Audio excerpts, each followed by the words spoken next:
नमस्कार।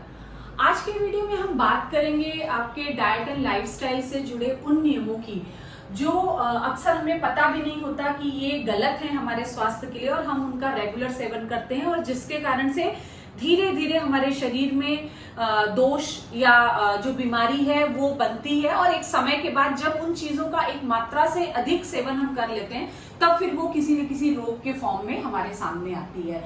तो इन कारणों को जानना जरूरी है क्योंकि जब आप कारण को जानेंगे तभी आप उससे बचेंगे।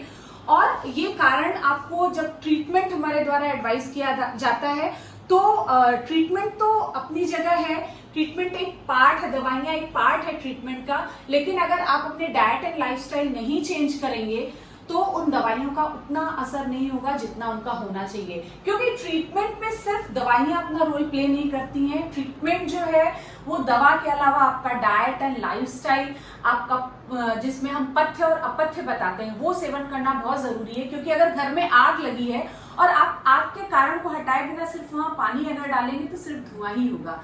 तो हमें आग के कारण को भी हटाना है और जो आग लगी हुई है उसको भी बुझाना है। तो दवाइयां जो है वो लगी हुई आग को बुझाती है और जो हम यहाँ डाइट एंड लाइफस्टाइल आपको बता रहे हैं वो उस आग के कारण को हटाएंगे। तो यहाँ ब्लिस वेदास में हमने ये डाइट चार्ट और लाइफस्टाइल चार्ट बनाया है। ये आयुर्वेद के नियमों पे आधारित है। आयुर्वेद में जिन आहार विहार को पथ्य बताया है उसको हमने यहाँ करने योग्य चीजों में बनाया है टेबल के फॉर्म में, और जिन चीजों को अपथ्य बताया है उसको यहाँ पे क्या नहीं करें के फॉर्म में हमने बताया है। क्या नहीं करें ये तो स्वस्थ व्यक्तियों को भी पालन करना चाहिए और जो बीमार है उन्हें पालन करना ही है। और क्या करने में हम अलग अलग डिजीज कंडीशन के हिसाब से वो आपके लिए कस्टमाइज करते हैं, लेकिन फिर भी जो जनरल रूल है जो सभी को फॉलो करने हैं आज इस वीडियो में हम उनको आपके साथ में शेयर करेंगे। तो सबसे पहला जो रूल है हम शुरुआत करते हैं आपके उठने से लेके रात सोने तक। हम एक क्रमवार बताते जाएंगे कि आपको क्या चीजें नहीं करनी है, किन चीजों को छोड़ना है आपके डाइट एंड लाइफस्टाइल में, ताकि आप स्वस्थ हैं तो स्वस्थ बने रहें और अगर बीमार हैं तो जल्दी से जल्दी स्वस्थ हो जाएं। तो सबसे पहली चीज है खाली पेट चाय नहीं पीना है। खाली पेट चाय पीने से हमारा जो डाइजेस्टिव सिस्टम है वो इरिटेट होता है, वो डिस्टर्ब होता है, एसिड सिक्रीशन ज्यादा बढ़ते हैं जो आपकी जो डाइजेस्टिव सिस्टम है उसके बैलेंस को गड़बड़ कर देते हैं और जिसके कारण से किसी भी डिजीज का एक इनिशियल शुरुआत हो जाता है। तो इसलिए खाली पेट चाय नहीं पीना है। खाली पेट आप सबसे पहले सुबह में थोड़ा सा गुड़ खा के, और स्पेशली जिन लोगों को एसिडिटी की प्रॉब्लम रहती है वो थोड़ा सा किशमिश खा के पानी पिए, और उसके बाद अगर चाय पीने की आदत है तो थोड़ी मात्रा में चाय लें। इसके अलावा जो दूसरा हम आते हैं कि लोग मल त्याग किए बिना ही लोग एक्सरसाइज के लिए या टहलने के लिए चले जाते हैं। ये सही नहीं है। आप मल त्याग करने के बाद ही एक्सरसाइज करें। मल त्याग एक निश्चित समय पे करें, एक निश्चित बॉडी की क्लॉक अपनी होती है जिसके हिसाब से, और सूर्योदय के पूर्व नहीं तो 6 o'clock आप एक नियम बनाएं कि 6 o'clock से पहले या मैक्सिमम टू मैक्सिमम 7 o'clock तक आप मल त्याग के लिए जाएं। मल त्याग के बाद ही एक्सरसाइज और प्राणायाम या जो भी आप योगासन कर रहे हैं आप वो करें।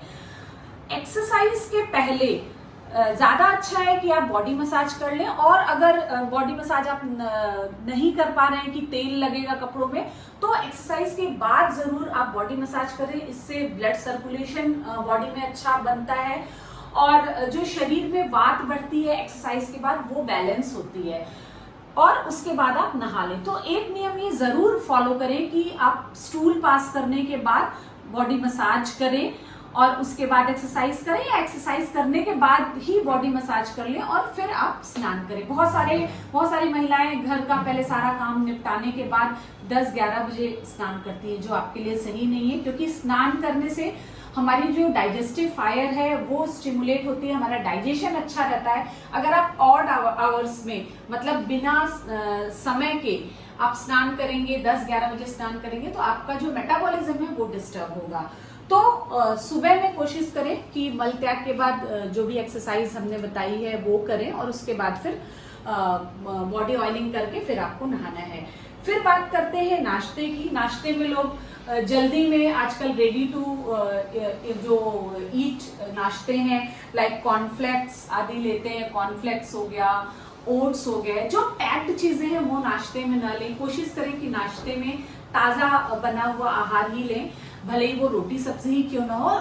उससे भी ज्यादा अच्छा ये है कि नाश्ते में आप अनकुक्ड चीजें जैसे भीगा हुआ चना, उसको हल्का सा स्टीम कर लें, और सैलेड्स या फ्रूट्स वगैरह, क्योंकि आपके भोजन का आधा भाग, दिन भर में आप जो भी खा रहे हैं उसका आधा भाग रॉ होना चाहिए। लेकिन आपको ये देखना होगा कि आपका डाइजेशन ठीक है। अगर डाइजेशन सही नहीं है, डाइजेशन पुअर है, तो आप जो कच्ची चीजें जो सलाद के फॉर्म में या जो फलों के फॉर्म में या चने के फॉर्म में जो हमने बताया वो खाएंगे तो आपको एसिडिटी होगी।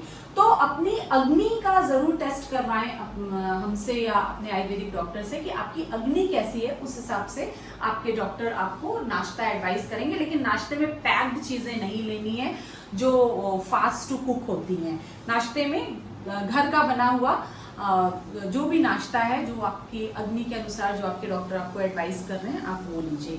इसके अलावा कुछ चीजें हैं जो बिल्कुल तो आज के समय में संभव नहीं है कि बिल्कुल मना कर दिया जाए, लेकिन उसका सेवन कम से कम मात्रा में करें। जैसे ब्रेड, कुछ घरों में रेगुलर ब्रेड और बटर नाश्ते में होता है, या हफ्ते में 4 दिन तो होता ही है।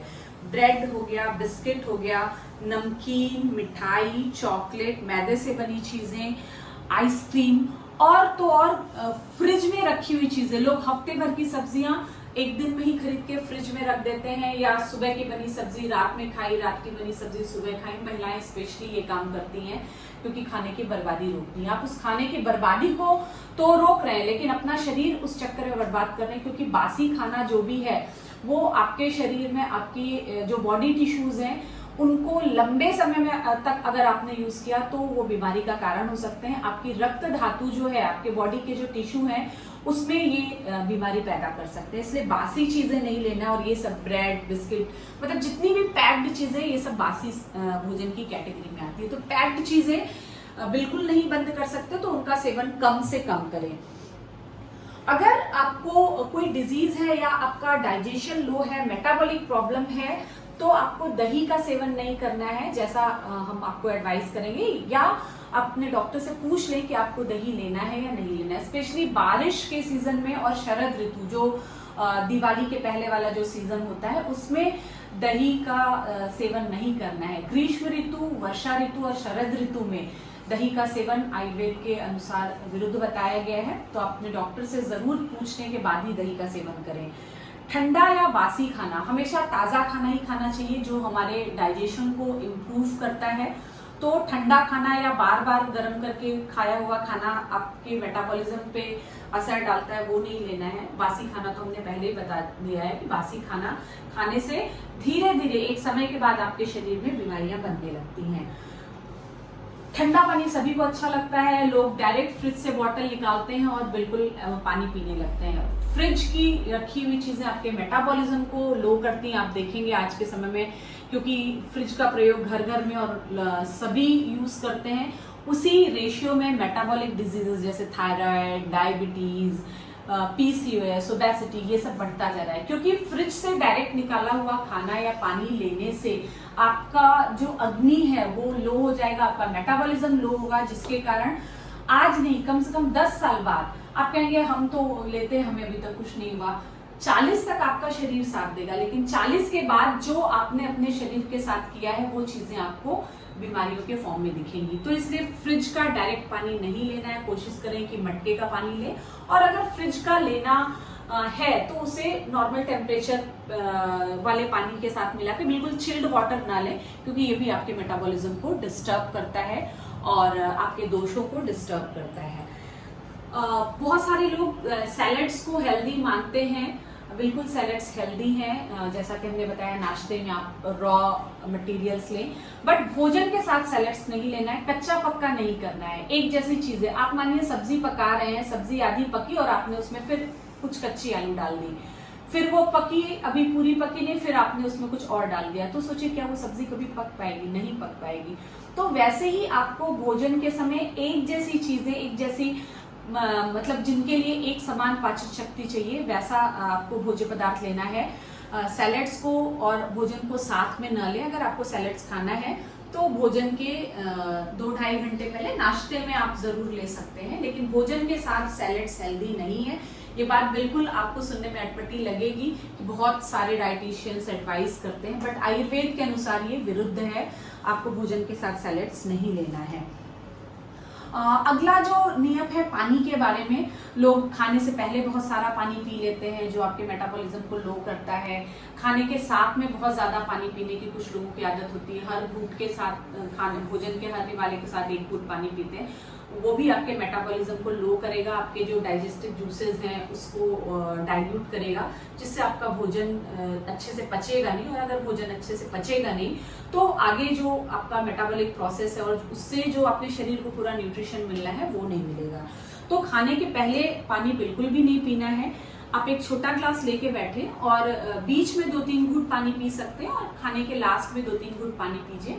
फिर 1.5 घंटे बाद आपको जितनी प्यास लगी है आप उस हिसाब से पानी पी सकते हैं। एक जो आजकल और मिथ चल रहा है कि खूब हाइड्रेट रहो, ढेर सारा पानी पियो। ढेर सारा पानी पीने के चक्कर में लोग 4 से 5 लीटर भी पानी पी जाते हैं, जो लंबे समय बाद आपकी किडनी और हार्ट डिजीजेस के लिए रिस्पॉन्सिबल है। ये आपके हार्ट और किडनी पे बहुत लोड डालता है। आपके हार्ट और किडनी को इस एक्स्ट्रा पानी को साफ करने और पंप करने के लिए बहुत सारा काम करना पड़ता है, जिसका असर आने वाले समय में 10 सालों में किडनी या हार्ट की बीमारी के रूप में आपको देखने को मिल सकता है। एक स्वस्थ व्यक्ति के लिए 1.5 से 2 लीटर पानी सफिशिएंट है, क्योंकि आप जो और भोजन लेते हैं उसमें भी पानी रहता है, दाल सब्जियां वो भी लिक्विड है।